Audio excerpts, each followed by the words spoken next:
میں طارق حسین حسینی جدہ عرب شریف سے عرض کر رہا ہوں. اگر کوئی سعودی کسی آدمی کو بھی ویزا دے رہا ہے کہ آپ مجھے ڈائیور پاکستان کے منگوا کے دے دو، تو وہ بندہ اس ویزے کو آگے بھیجتا ہے اتنے پیسے میں، تو سعودی کو اس کا پتہ نہیں ہے کہ اس نے پیسے لیے یا نہیں لیے. سعودی ادھر بلا فری میں دیتا ہے اور وہ بندہ آگے بیچتا ہے ویزے کو. تو اس بارے میں ہماری رہنمائی فرمائیے. ویزوں کی خرید و فروخت ایک بڑا ہی وسیع موضوع ہے. عرب شریف میں اور امارات میں مختلف اس کے نظام رائج ہیں. عرب شریف میں کفیل کا نظام رائج ہے کہ کفیل جو ہے وہ ویزا جاری کرتا ہے اور اس سے ویزا نکلوا کر وہ آگے بیچا جاتا ہے. بعض اوقات خود کفیل کو بھی پتہ ہوتا ہے اور خود کفیل بھی پیسے لے رہا ہوتا ہے.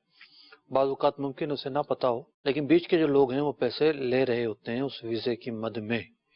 امارات کے اندر یہ ہوتا ہے کہ ایک شخص نے کمپنی بنائی ہے، تو ہر کمپنی کا الگ الگ حجم ہوتا ہے، الگ الگ ماڈل کی کمپنیاں ہوتی ہیں.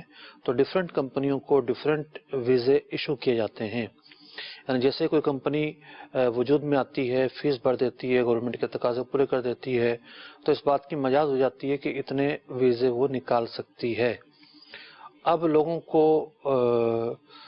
چھوٹا کام ہے، افراد نہیں چاہیے، تو وہ بھی جو اپنے اضافے ویزے ہوتے ہیں وہ بیچ رہے ہوتے ہیں اور دیگر افراد وہ ویزے خرید رہے ہوتے ہیں، یا بیچ کے جو بروکر ہیں وہ ان سے وہ ویزے لے کر آگے اور لوگوں کو بیچ کر نفع کما رہے ہوتے ہیں، اور لا محالہ جس کمپنی نے جاری کیے ہیں اس کو بھی پیسے مل رہے ہوتے ہیں.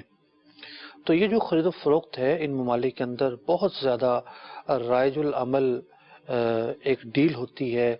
اور امارات میں تو خاص طور پر چھوٹی کمپنیاں اپنے اخراجات جو ہیں وہ ویزے کے ذریعے نکالتی ہیں. خاص طور پر جو ڈمی کمپنیاں ہوتی ہیں، ہزاروں کی تعداد میں ڈمی کمپنیاں ہوتی ہیں جو کسی اور کے آفیسز پر، کسی اور کے ایڈریس پر کو شو کر کے وہ کمپنیاں چل رہی ہوتی ہیں. کمپنی بنانے کی مجبوری ہوتا ہے کسی بھی اعتبار سے، لیکن وہاں وہ رہنا نہیں چاہتے، کمپنی چلانا نہیں چاہتے، وہ اپنے ویزوں کو بیچ دیتے ہیں اور اس کے ذریعے اس کمپنی کے جو سالانہ اخراجات ہیں وہ بھی پورے کر رہے ہوتے ہیں.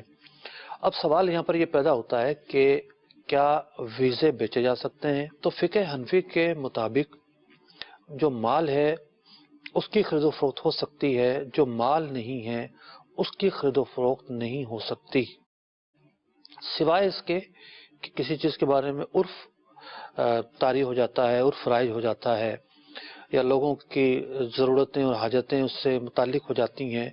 وہاں تو گنجائش رکھی گئی ہے، جیسا کہ حق کے تصنیف جو رائٹر اپنا حق بیچتا ہے. مختلف قسم کے رائٹر ہوتے ہیں، یہ ایک رائج العمل حق ہے اور اس حق کو علماء تسلیم کرتے ہیں اور اسی بنیاد پر رائلٹی وغیرہ کے جو معاملات ہیں وہ بھی چلتے ہیں.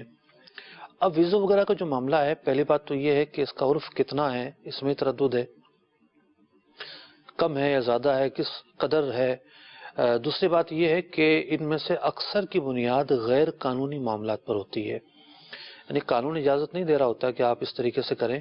قانون تو یہ کہتا ہے کہ آپ اپنے ملازمین لے کر آئیں، اور وہ ملازمین ان ڈیوٹیز پر یا جو دکھایا جاتا ہے کہ جناب یہ ڈرائیور ہے، یہ کیشیئر ہے، یا یہ پارٹنر ہے، یا یہ فلاں ہے، وہ خالی جگہ پوری کی جائے. قانون تو یہ کہہ رہا ہوتا ہے. تو ان کی خرید و فروخت اکثر جو ہے وہ صورتوں میں قانون کو دھوکہ دینے کی بنیاد پر کی جاتی ہیں.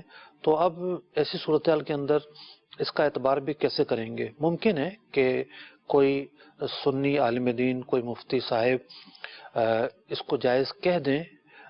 ممکن ہے کہ وہ جو شرائط ہیں عرف کی اور حاجت کی اور یہ سب چیزیں ہیں، لیکن فی الحال میں اس کو جائز نہیں کہوں گا، کیونکہ جو اصول مذہب ہیں فقہ حنفی کے، میں سمجھتا ہوں کہ وہ یہاں پر پورے نہیں ہو رہے.